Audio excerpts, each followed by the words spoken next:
As you know, many things in Canada are challenged. Some even say our country is broken. Well, have you ever felt so strongly about our nation that you've dared to speak up? Well, our next guest has actually not only spoken up, he's actually taken out a series of full-page ads in newspapers across the country. So I want to welcome our next guest, Thomas Caldwell. A clear path forward requires looking back and learning. Good public policy requires human connection. It's a consideration of the facts, applying common sense and innovation. It's urban, it's rural, it's real life.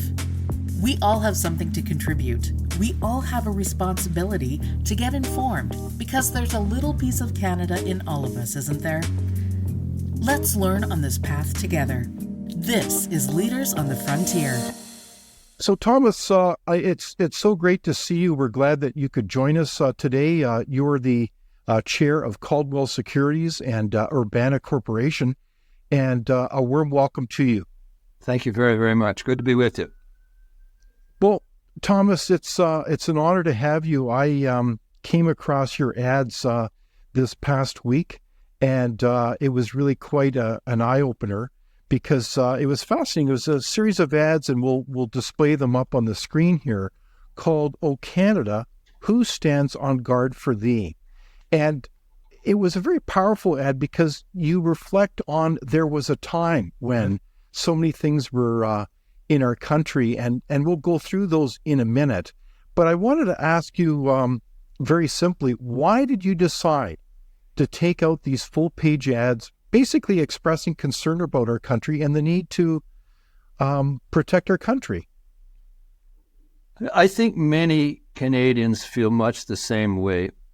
I have a unique position in that, many people in large corporations feel much the same way, but they cannot say it. As an entrepreneur, and I'm chair of the companies that we mentioned, I have the scope to do that. And that means I can come under personal attack, or the corporations can.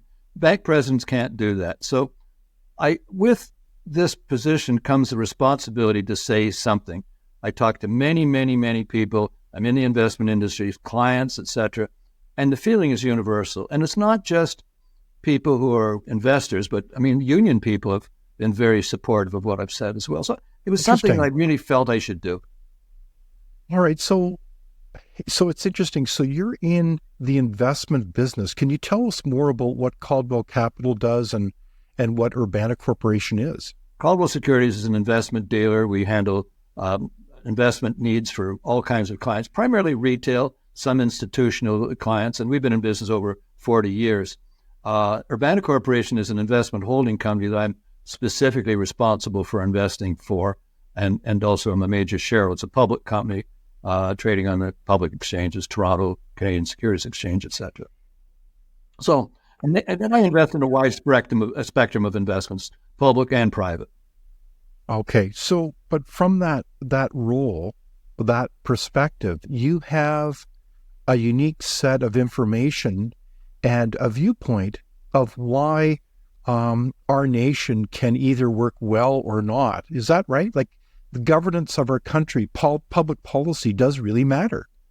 Well, it certainly does. But, I don't think you have to be a member of Mensa to really see what's going on in our country and what is problematic. It isn't having some unique perspective. Many, many, many of us, I can't speak for all Canadians, but I would even guess possibly the majority, feel there's something wrong with this country, given all the blessings that we have in this country. People are unhappy. Yes, indeed. So I think that's why you took out these ads, as you said, to be able to outline those concerns. So I do want to go through them a little bit. For example, when you talk about Canadians, and this is from the ad, Canadians had pride in their past and confidence in their future. What were you trying to encapsulate there? Well, clearly it has been almost a government policy to debase the pride in our past. It's like, if you look at the Red Guard in China, the first thing you do is destroy history so you can create your own. But, whether it be having the flags at half-mast, because effectively what was a scam, we all know that now, put the country in mourning, we're terrible people, changing street names. This is more, all of a sudden, if you pull this pride in your country away from you, what do you have? You don't have anything. And if once you do that, you think, what about the future? And there's a lot of people out there who really, I think the phrase is reset that our prime minister used, which is basically comes out of Davos, that, we don't know where this government's leading us. Not government. It isn't just the feds. It's easy to pick on them, but it's right through the piece. It's federal, provincial, and municipal. So I think the point is we don't have a confidence in governments because governments aren't listening. They're ideologues who have their own view of the world, and they're going to impose it on us. Well, I think you've hit the nail on the head there. So there's a kind of an ideological perspective that instead of kind of unifying and building up the confidence of the country, it's what you said, debasing our story, our history. And it's interesting, you mentioned about the flags being at half-mast for some half a year, and I think it's coming up on the third anniversary of the so-called findings of mass graves in Kamloops and so many other locations. And, it's interesting, this week, I don't know if you saw that story, there was something like $7.5 million given to the Kamloops First Nation to examine and investigate that find. And to this date, there's been no evidence of any such findings. And so that's not a surprise to you. Is that right? Of course not. This is a scam. Even my saying that is considered hate speech, frankly, which really shows how bizarre it is. 150,000 students went through the residential school system. And were kids interfered with? Yes, and that's morally wrong. But that was also the case in almost every other private school in this country where there was residents. Yeah. We just didn't, of my generation, we didn't see it as wholesale. But, if you go through Canada and you look at tombstones in rural areas, if you had 5 children, you were going to lose 3 of them because there were no vaccines for polio, diphtheria, measles, mumps, etc. In fact, there was one study done, which has been buried, whereby the deaths in residential schools were lower than the national average because they had access to medical care. So this whole narrative is basically about money, and everybody bought into it. And so this is the anniversary of what? It's the anniversary of nothing. We were trying to integrate people into Canada, and that's what happened. And, there were things that were done right and were things that were done wrong. But taking the weekends off to kill children was not part of what reality was. That's nonsense.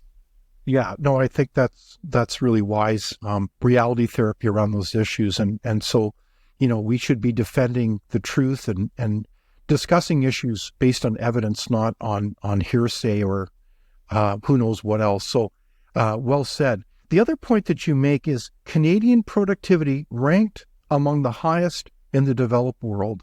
What's your point there, Tom? Well, it's among the lowest in the developed world now, so there has been a transition. And basically, it's very hard to get big projects done in Canada.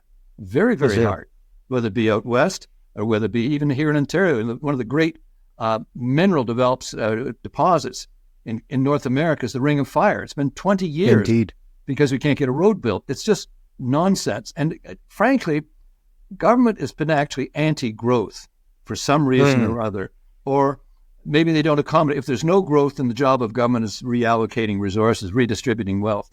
So we have a lot of this stuff going on that no major company would want to come into Canada, except, by the way, if you're going to build a battery plant and we're going to give you $5 billion to do it. If they give me $5 billion, I'll build a battery plant for them. Exactly. I know nothing about batteries, but I'll find out with that amount of money, kind of thing. Yeah. And that's considered investment. It's not. That's a bribe.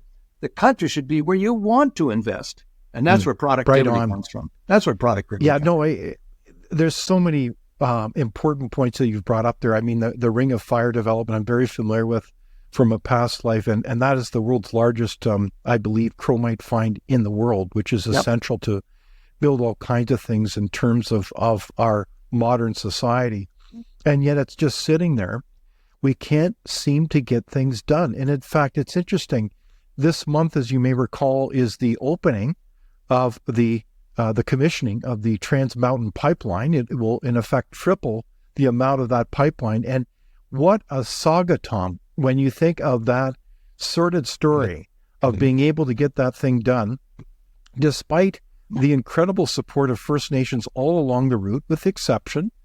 But that is just a case study. And now the government actually had to buy it, and the cost overran to some $36 billion now. Is that a good It's case actually study of it's how more we than can't triple, seem to David. get things done? We can't. I mean, for example, I would think in the last 30 years we've been talking about liquefied natural gas, which, by the way, is a wonderful fuel for cleaning up the environment. For example, Indeed. to Asia, it replaces coal. But you have a prime minister saying, well, there's not a business case for it. And Europe and Asia are pleading for LNG. But our country has become a tyranny of minorities. So we can't build a pipeline across Quebec and build one on the East Coast and can't build one on the West Coast. And the world actually needs that. And it does help the environment. Like it or not, it does. It's an efficient fuel. So, if we can't get on with projects, we can't get on with progress, your productivity is going to fall, period. I agree. So this is the story that, do you think a lot of Canadians are aware of, that our productivity level, and honestly, I know that South Korea is an incredible country, but we've fallen to, or South Korea is now surpassing us. Do you think many Canadians are aware of that declining productivity story? I don't know. I know it's been publicized in a lot of the papers, but I don't know that younger people even read it anymore. People are worried about these macro events only when it comes home to hit them in the fact they might have a job or might not have a job. So that's when it hits you personally, then you start to be concerned about issues. But it hasn't hit a lot of people yet. But I'm looking to the future for my children, my grandchildren, and that's really what I'm thinking about here. Will there be jobs for them? So is there an easy solution to this productivity train wreck that Canada is going through? I believe in the last 12 quarters, we've seen our productivity slide in this country. Is there an easy solution from your perspective? Well, there is, but it's about thought process. That's why I did this ad. I'm really trying to make politicians aware and also make them feel a little bit guilty. They've lost the plot. They've lost the plot. You know, we want to see growth, we want immigration, but you have to have growth in opportunities, growth in jobs. There's so much we can do. You look at the resources of Canada. We should be a world beater in so many areas, and we're not, because we're falling back into basically buying votes on short-termism. So what is the solution, would you say? It's getting politicians to think bigger, think about Canada, think about their electorate, think about, yes, there's poor people and disadvantaged, and we got to take care of them. But you still have to think about Canadians who are working, trying to build, and trying to get ahead. Run a government for the people who are contributing, and the rest will get taken care of along the way. So I like your vision, Tom. Let's grow this economy. I think that was your third point in the ad. Let's get Canada as an attractive investment destination. So when you think of Canada not being an attractive investment destination, what do you mean by that? What are you seeing from your perspective in this investment world? About a week ago, I was in London, England, and people there, they don't even think of Canada anymore. They talk about Australia, but Canada is a non-factor. And in the U.S., we have interests there at home in the United States. Canada's, when it's considered as either an embarrassment or a joke. And seriously? Yeah. Oh, yes. Sorry, you're picking this up on the international stage. Canada is now seen as an embarrassment or a joke. Either one of the two. I mean, frankly, our prime minister at G7 meetings runs around and tries to get photo ops with other leaders because nobody bothers talking to him. It is embarrassing. We do not. Sir David Chapman, a friend of mine from school, emailed me back. He said, "You're absolutely right. Nobody considers Canada anymore as anything. It's just not on the stage." And internationally, that's a because. So if you're not seen as an attractive environment where you can put money, you're not going to have building here going on, because we not only need our own capital, which we've depleted with our own tax system, but we need outside capital to build stuff. And I think it starts with government starting to think, how are we thought of internationally? And do we have a bias to grow the economy or to just buy votes from special interest groups? And that's really, it's the latter where they've settled on. So I'm really saddened to hear that international perspective. I've certainly heard that myself on different conversations with international partners. And again, I think this is something that Canadians are just simply not aware of. And it's not like we hear this very often within our mainstream media either, do we? Well, definitely not. I don't know whether we have any real journalism anymore. I see Rex Murphy passed away. He had some Yes. really good views on things and could jog people. But I don't think you have serious journalism anymore. And I used to laugh. I lived in New York. I was a member of the New York Stock Exchange. And part of my job was schmoozing. And I'd be meeting people, and they'd say, "Oh, Tom Caldwell, he's from Canada," and people would literally walk away, just walk away. But once I had to own a seat in the New York Stock Exchange, I was establishment. But as a Canadian, they don't care anymore. It's like we're invisible. We don't even exist.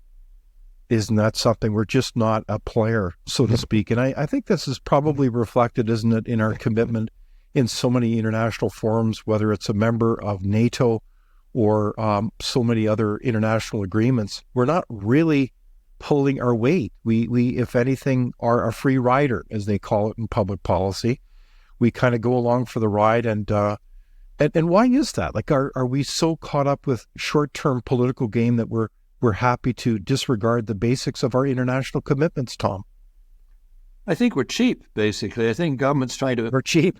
trying to balance budgets, but military spending is sort of out there somewhere. Now, I will say, to Canada's credit, and not this government's credit, our participation in Afghanistan was significant and meaningful. Indeed. And very, very positive. And the caliber of our troops there, I was in Afghanistan with their battle group, and I'll tell you, we were head and shoulders above everybody else there, and different strategies that actually worked, and very, very committed young soldiers.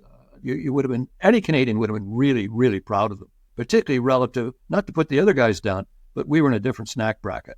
And so we have done this in the past, but having finished that commitment, we've walked away. Now, we do have troops, in the Baltic countries, et cetera, training, but we're not a factor in that, and we have to up our game somewhat, because world trade and world security kind of go together. And if you're participating in that game of world security, you have a hearing in Washington. And if you don't, you don't. And that's where we're at now. No, I think you're right. And what's illustrative of that is, if we are not even invited to the Southern Asian military exercises and games in terms of submarine warfare and all the rest with Australia, New Zealand, and the United States, we're just not invited because we don't have the equipment, and that's all a reflection of our lack of commitment to those kinds of military that our armed forces. Well, most of our ships break down on the way, and of course our procurement process in the military is incredibly inefficient and overpriced. But at any rate, you're quite right in your summation of that. So one of the points I thought that was powerful in the ad was young Canadians could realize their greatest potential within Canada. So, without trying to generalize, I did want to cite some surveys, and one of them has to do with, there's so many surveys that we could reference, but one of them is, I believe it's a Metro poll out of Vancouver that says some half of young Canadians within Vancouver have the intention of leaving that city. There's other polls that indicate that most Canadians now do not see a future that is a higher standard of living than their parents. They just simply are a kind of a malaise. Are you picking up the same type of perspective from young people? It's really quite sad. Absolutely. And you're also seeing a shift in the immigration pattern, that many people who've come to Canada are saying, wait a second, this isn't heaven. It's so expensive to live here. It's hard to get a job. I got a job, but I'm just surviving. I'm going back home. And that's happening. We're getting reverse immigration, particularly of the productive immigrants, the ones who have skills and can get jobs back home. But you are seeing it with young people, that the potential, the possibilities are in the United States, unless you want to work for the government, which is the biggest employer and the largest growing employer. So, I would look at my children and my grandchildren. My children are obviously in their 50s, but, one of them one is now an American citizen. The other one's talking about it. And my grandchildren as well, too, are out of the country, and they don't necessarily plan it, because there's nothing much here that's excitement, that's prideful about, or a vision. You said earlier about leaders bringing unity. Our leaders bring division, pitting one sector against the other. A leader at any level is to provide a vision and unite people in trying to achieve that vision. And we're doing exactly the opposite. And it's trailing down to morale with young people and quite the reality of what kind of jobs are left out there. And, we can't all work for the banks or the government. I think you're absolutely right. So just to kind of round this off with the message that you carried in this ad, it's very interesting. You concluded by saying, this is not the case today, and all levels of government share responsibility for the above. The late Prime Minister Brian Mulroney used the phrase, look after Canada first. I am asking our elected politicians and political parties to do the same and not focus on their own narrow political interests and agendas. This is now critical. Why did you say this is now critical? Well, I think we're past the tipping point, if I might use that phrase, that all the evidence is there now. There's not any subjective call here. Any one of those things that I referred to, the metrics support it. Productivity, lack of real job growth, lack of development, a government that's focused on basically buying votes on short-termism. So it's there now. And in doing so, we're spending tremendous amounts of money, and it's going to take us years to get back on side with that. So it's constraining the possibilities of government coming out and doing something. So the only projects we get are where we give away a ton of money to some company that will build a plant that fits the political narrative, and everybody's, cutting ribbons and congratulating each other. That's not investment. That's giveaway politics. That's, look at us, haven't we done a great job? We're going to have a lot of people building a battery or heaven knows what. Yeah. You want people coming into this country because it's a great place to be, with smart workers, great resources, well-managed countries, cities, provinces, and we don't have that now. And that'll have an effect of young people leaving. You want to be in a winning team. You don't want to be in a losing team. And a lot of the younger people growing up, they're not totally inculcated by left-wing professors. They think quite differently. Kids size up their teachers pretty quickly, but they want to get ahead. They want to do well. They want to prosper. And if you can't do it in Canada, you're going to go somewhere else. I think you're right on. So within this context then, I mean, you've looked at all kinds of organizations, companies, turnarounds. What do we need to turn this country around? And I don't mean this in a partisan way, but clearly we've got a leadership problem. But it's almost like a symptom of a much deeper issue. So what do you think is really going on here? That's a really big question, David. And there can be many, many thoughts behind it. It can be, everybody likes to point to COVID, for example. You see government workers now objecting to having to work 3 days a week. Oh my heavens, the tyranny of that is quite amazing. What was a compassion and a precaution is now considered an absolute inalienable right. Part of it is societal. Well, people, do we want to work? Do we want to make the commitment to be successful? So there's sociological. There is a lot of conditioning around one-trick ponies. For example, if you accept climate change and Canada's meager contribution to or from, and you make that the centerpiece of politics, you'll debase everything else. I mean, driving in Toronto, you can't drive it. It's insane. You can't ride because of bicycle lanes, and you can't ride the subways because they're unsafe. It comes down to people and politicians having the courage to make bigger decisions and think of, wait a second, is this good for the working people here, the guys and gals who are coming downtown to do jobs? It means, if you're going to use the word reset, it's got to be a reset of their thinking, to think of what's good for the average Canadian. And never mind there's this advantage, we're going to take care of them. And I don't want to hear about Indigenous problems anymore. I get that every day in the paper. That's for tyranny of a minority. And yes, take care of people if they need a hand. And by the way, get a job and pay taxes. You might want to do that along the way. But my basic point here is, I'm trying to speak to governments. I think Abraham Lincoln had the phrase, the better angels of their nature. I'm trying to appeal to the politicians themselves. For example, the parliamentary system in Britain, the caucus is very powerful. That is, if the caucus decides you as a leader are going to go, they can say, Margaret, time to resign. That's not true. The Prime Minister controls the caucus here, even when he's unpopular, not only with the nation, but within the party itself. Or maybe, I can only speak to Toronto here, in that maybe they should be allowed to have political parties, so at least I know where these people stand. As it is, I get 150 names I don't know any of them. I don't know what they stand for, but they tend to be ideologues of one form or another that want to impose their vision on the rest of us. So I think there's a few simple things, but I don't think anybody in the Liberal Party is going to vote against, say, Prime Minister Trudeau, who is wildly unpopular everywhere, kind of thing. So you need a more powerful caucus. You need more democracy, say, within the political parties. I think you need political parties at the municipal level. And I think Canadians have to be involved. Like it or not, governments are responsible to their people, but we're responsible for the government that's in there. What's that phrase? You get the governments you deserve. My gosh, I hope we don't deserve this crew.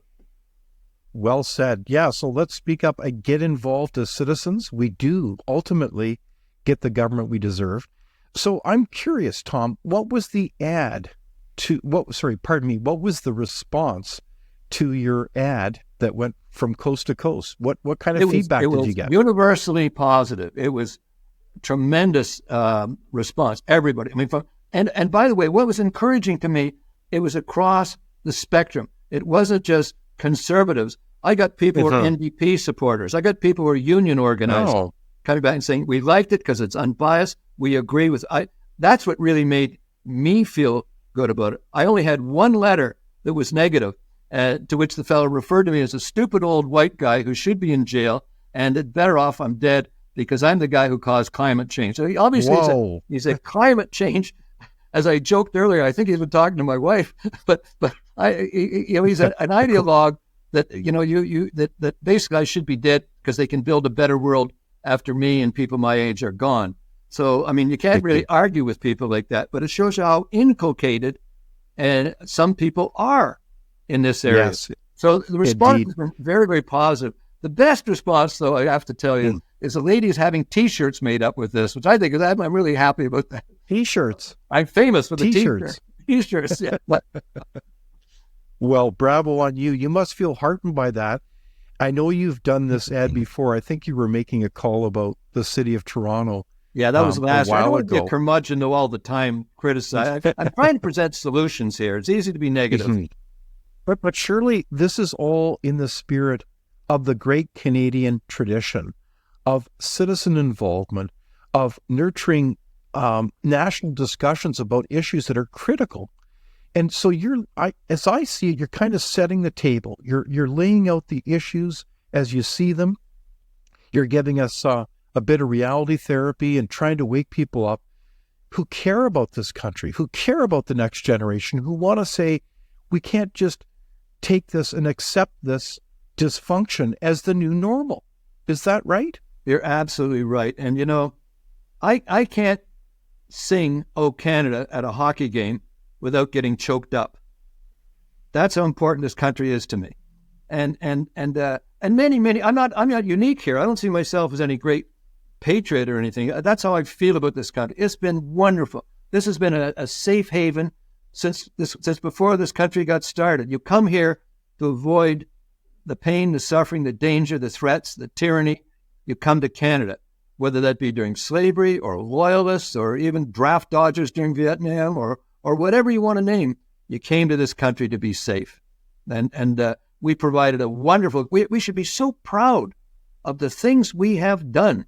And it is not the role of government to steal my history and to steal our pride in what we've accomplished, whether it be at Vimy Ridge and World War II, participating way beyond our size. This has been an amazing country, and we should be rejoicing in it. None of this half-mast nonsense. I agree. So I like the call to patriotism. A healthy patriotism says we need to celebrate and recognize the special things about our country, the rights and freedoms, the whole idea that the government is there to serve the people, not the other way around, but also that we have a proud history. We're not perfect, but darn it, there's a lot of reasons why people come to Canada. And speaking of coming to Canada, why do you think we have this, when you add everything in, it's not just the immigrants and illegal immigrants that are coming here, but it's the temporary, student visas, the whole bit is almost 2 million people. I mean, these numbers, Tom, as you know, the historical numbers of immigration are stunning. I mean, they're just record numbers. Why are they flooding the zone of this country with 2 million people a year and people can barely find a house in many different Canadian markets. Why are they doing this? Well, you got two problems, basically. Immigration is one thing, and there's a balance to things. Now, there's always been a backlash to immigration. My grandfather on my mother's side came over from England in the 1900s, and there were signs saying no Englishmen need apply. Can you imagine? Horrors. Sorry, no Englishmen? Really? No Englishmen. Now, my father came from Ireland. Now, that we understand. That's a but there is a balance of things, and we tend to flood, whether it be Italian immigration or whatever. Yes. Everybody think, oh my gosh, we're changing this. But we have had overload. The world is trying to escape from these tyrannies, whether it be in the Middle East, etc. I always had this one rule for immigration: leave your luggage at the door. You come here to build a better country. Leave that prejudice, leave that stuff. And my family's from Belfast, so I know a little bit about that stuff. So leave those at the door. The housing thing, everybody talks about a crisis. Anything you refer to a crisis, use the phrase, I think the government might have caused it. The costs of building buildings in Toronto in land fees, delays, red tape. In fact, a major developer said it adds 30% to the price of a house or an apartment or condo in Toronto. Just government stuff, if you will. Yes. So they always like to say, this is externalized stuff.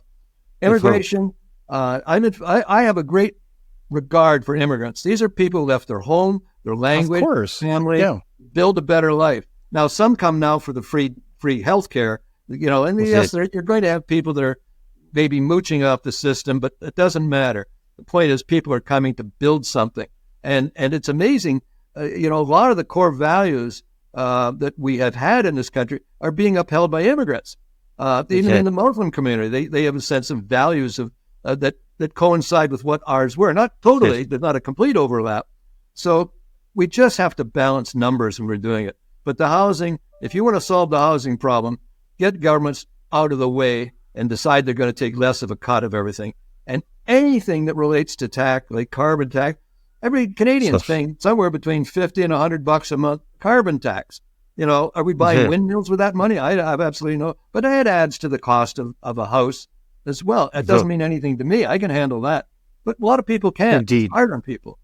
So instead of the talk, do some meaningful stuff and stop blaming everybody else for it.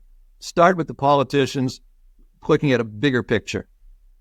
Right on. So let's get government under control here. The government is so large, it's eating up so much money.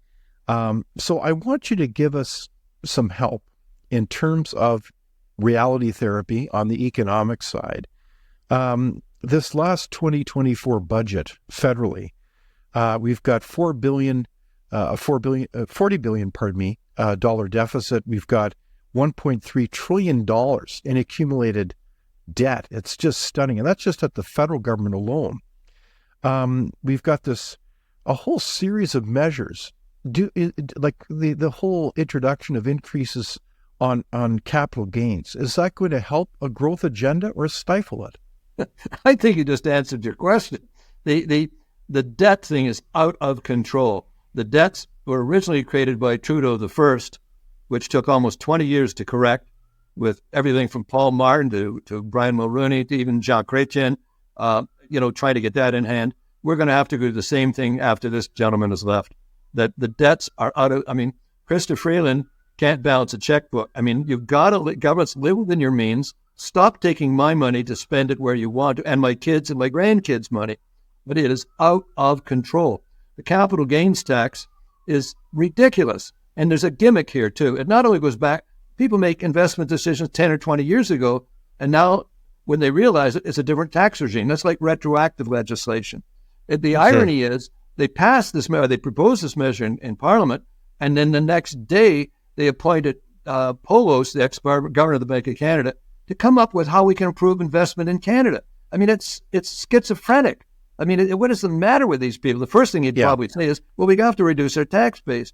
But people who want to build the country, I can point to one investment we made in a company for $6 million, and I can point with a Deloitte study that showed as a net result of that, there was 100,000 plus jobs created in this country, $15 billion in tax revenue. That was from a $6 million investment many, many years ago that made the capital structure available to do something with. So I don't think they understand that. And it was basically Trudeau the first that was educated in the Fabian socialist style of classical economics of no growth. Therefore, the job of government is to redistribute.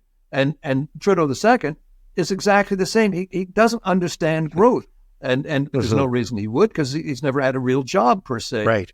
But I would expect that Parliament, the MPs, the Liberal Party, they're the ones I hold responsible, not necessarily the Prime Minister. They're the ones that have foisted this person upon us. They're the ones that should be pulling the plug on him, because it's not working. Yet we have to sit for another year plus, because the caucus can't say, Margaret, it's time to go, as British did. Yeah, but I think you're onto something here, in the sense that when it gets down to brass tacks, this is an urgent situation, right? Like this whole introduction of the capital gains tax, there should be zero tax on capital gains if you really want to get this country moving, in my opinion. What they're doing here, it's a gimmick. They want you to take your gains now at a lower rate so they can get that money in right away. And also, capital gains was introduced as a substitute for the inheritance tax. Now they're talking about they're talking about an inheritance tax coming back again, adding to the capital gains tax. But it was a replacement for it when it was originally put in place, that when you die, all your assets are liquidated and you're taxed on the capital gains. Now they want to have an inheritance tax on top of that. They're insatiable in their demand for money, insatiable demand from the public. Yeah, I think you're absolutely right. And I think what you've alluded to this several times, there's a moral issue to this, Tom.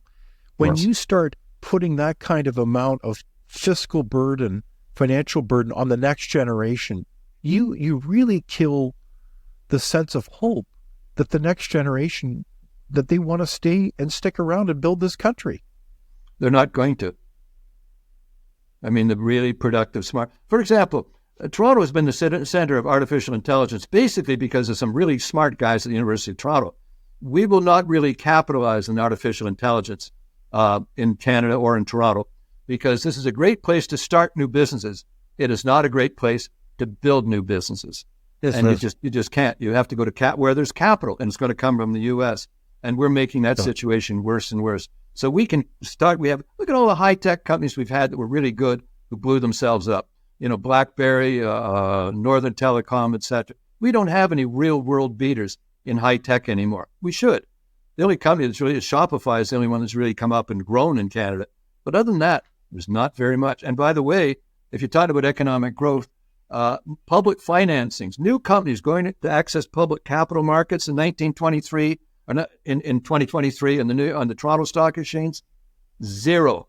Not one company went public in Canada. Zero. And that, I've been in the investment industry for 60 years. That's the first time that's ever happened. If anybody does, that isn't a canary in the mine, that's a condor in the mine, if they haven't seen what's happening in that. So nobody gets this. I totally agree.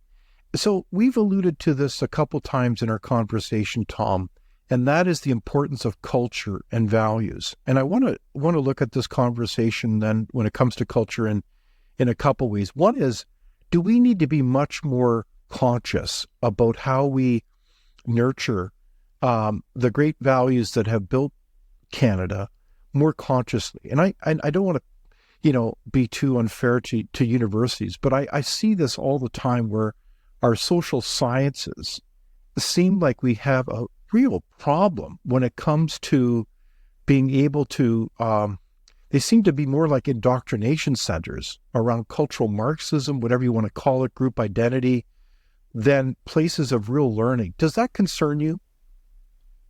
Well, it does, because I don't think a university degree counts for what it used to count to.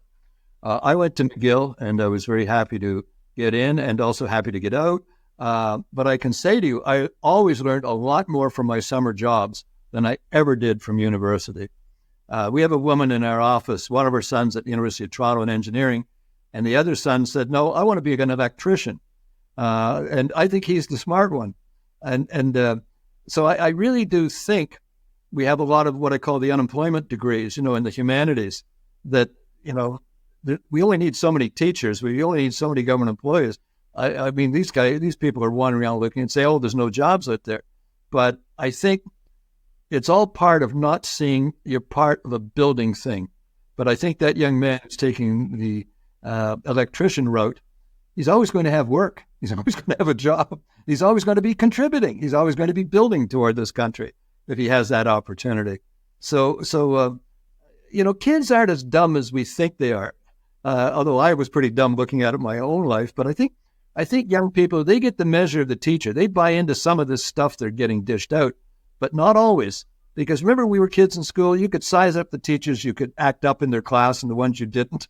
They can size up a teacher pretty quickly, and they'll either listen to him and regurgitate what he wants on the paper, but they'll still have their own thoughts. So I think I have a little bit more confidence and a lot, not all, but some of the young people coming out of these institutions to think critically.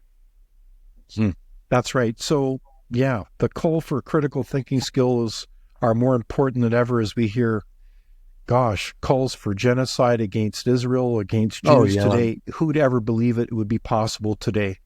Well, one of the things we have to think about our fellow Canadians who are Jewish. They're traumatized by this. They've been brought up on a diet of the Holocaust. Oh my gosh, is this coming again? And they're worried about their children going out and being at events, etc. And, this is unconscionable. One of the things I said, people felt safe in the streets in Toronto, and there's all kinds of levels of that. But this is something that's got to be stopped right away. If you want to protest, that's fine. You can do whatever the heck you want. But once you take the threatening and using destructive and genocidal language to people, that's not on. That's not acceptable behavior. Go home and help out if you want to, but don't bring that nonsense here. And I think governments have got to be very crystal clear in that nonsense. This will not be tolerated. I agree.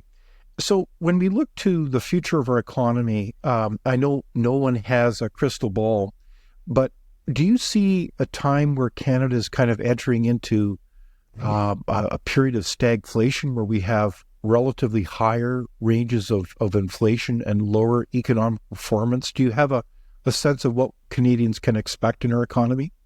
You can expect that almost ironclad, because eventually our dollar has to come down because we're not making the exports. If our dollar comes down, inflation goes up. That is the cost of imported goods, groceries, heaven knows what, fresh fruits, they're going up. The focus on climate change to the exclusion of everything else is going to raise costs, and it has done. If you're paying a tax on the fuel for the farmer and getting those goods to market, that goes right the way through the system. So you're going to have a period of inflation and indeed stagflation, because you're not going to have the jobs created without growth. We had, as you said, monster immigration, but these people need jobs as well, or opportunities to grow. And if you don't have that, you're going to have stagnation on one side and inflation on the other. And we're there now. And if governments don't realize it, then we have to wait till they can be replaced with something else. I don't know what that something looks like, but you need people who can think beyond, trying to buy votes, think beyond the obvious, think beyond the popular trends that everybody, you've got to be able to do some thinking to say, how are we going to build this place? The job of government, and to me as a leader in our companies, my job is to help our employees realize their greatest potential, period. And that's the job of government with their citizenry. Help set the stage, provide the environment for Canadians to achieve their greatest individual potential. Never mind overlapping it with your views of the world, how they should be, particularly when you have no experience with the world. So that's their job. That's the job of leadership. Well said. I like how you think, Tom, when we think of John Locke's famous treatise on the purpose of government.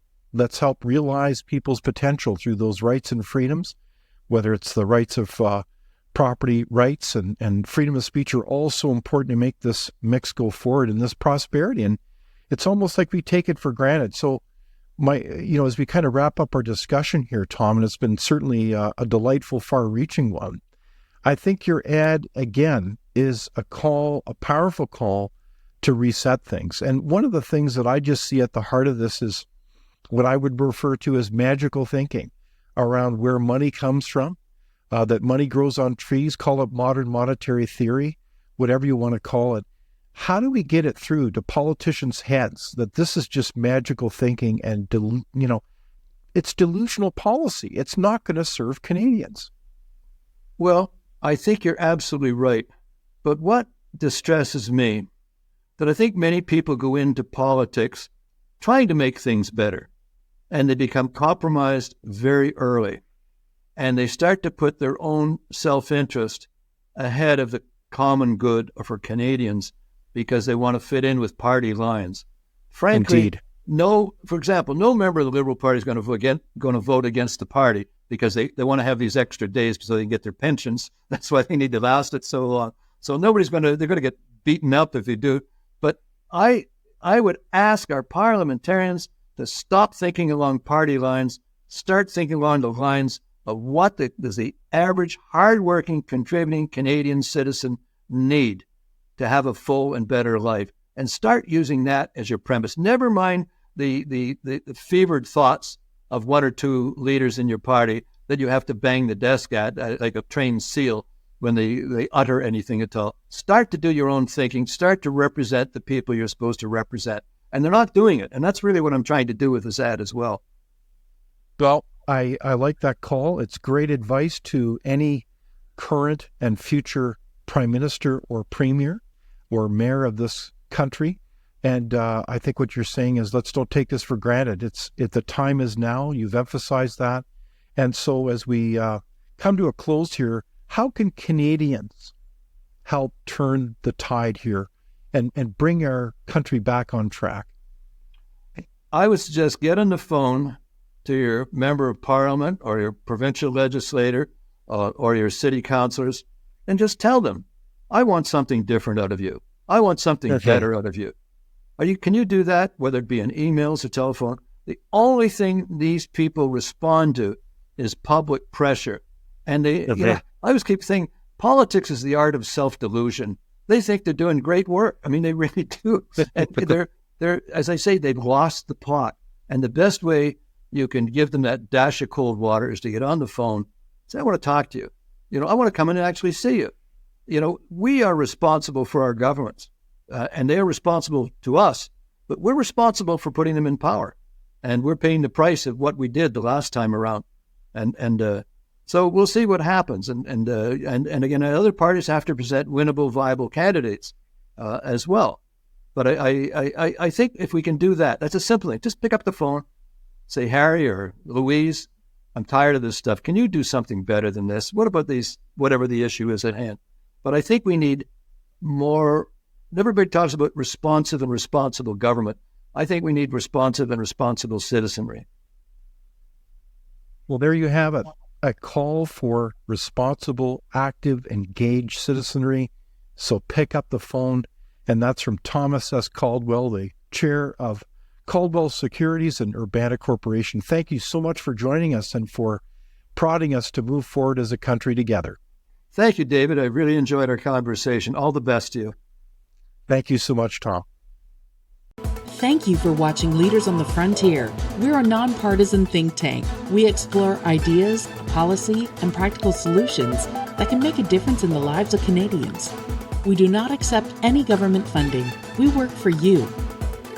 Thank you for supporting Frontier. Visit fcpp.org to give. While you're there, be sure to check out our latest articles and research. Without open discussion and debate, you're not thinking, nor are you free. Comment below. We'd love for you to join the conversation.